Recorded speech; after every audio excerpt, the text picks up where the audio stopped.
ഏകദേശം 3,54,00,000 രൂപയുടെ ഫ്യൂലാണ് നമ്മൾ ഈ പ്രാവശ്യം മാൾട്ടയിൽ എടുക്കാൻ പോകുന്നത്. കപ്പലിൽ ഇന്ധനം അടിക്കുന്നതിന് കപ്പലിൻ്റെ ഭാഷയിൽ ഞങ്ങൾ പറയുന്നത് ബങ്കർ ഓപ്പറേഷൻ എന്നാണ്. അതുപോലെ തന്നെ കപ്പലിൻ്റെ ഹൃദയഭാഗമായ എഞ്ചിനുമായി ബന്ധപ്പെട്ടൊരു പരിപാടി ആയതുകൊണ്ട് എഞ്ചിൻ റൂമിൽ വർക്ക് ചെയ്യുന്നവർക്കാണ് അതിൻ്റെ പൂർണ്ണ ഉത്തരവാദിത്വം. അതായത് ചീഫ് എഞ്ചിനീയർക്കും ഫോർത്ത് എഞ്ചിനീയർക്കും. ഞങ്ങൾ ഈ പ്രാവശ്യം മാൾട്ടയിൽ നിന്ന് എടുക്കുന്നത് 2 തരം ഓയിലാണ്. 250 ടൺ ഡീസൽ ഓയിലും 250 ടൺ ഹെവി ഓയിലും.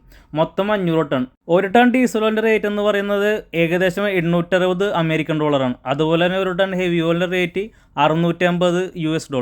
ഇത് നമ്മുടെ ഇന്ത്യൻ മണിയിൽ പറഞ്ഞിട്ടുണ്ടെങ്കിൽ 1,97,80,000 രൂപയുടെ ഡീസൽ ഓയിലും 1,56,40,000 രൂപയുടെ ഹെവി ഓയിലുമാണ് നമ്മൾ എടുക്കുന്നത്.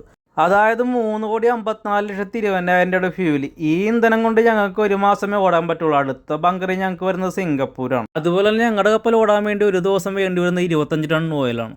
ബങ്കറെല്ലാം കഴിഞ്ഞ് ഞങ്ങൾ പോകുന്നത് യൂറോപ്പ് സൈഡിൽ കൂടിയാണ്. അപ്പോഴാണ് നമ്മൾ ഈ കാഴ്ച കാണുന്നത്. നല്ല സുന്ദരമായ കാഴ്ച. ഒരു സൈഡിൽ മൊറാക്കോയും ഒരു സൈഡിൽ സ്പെയിനുമാണ് ഈ കാണുന്നത്.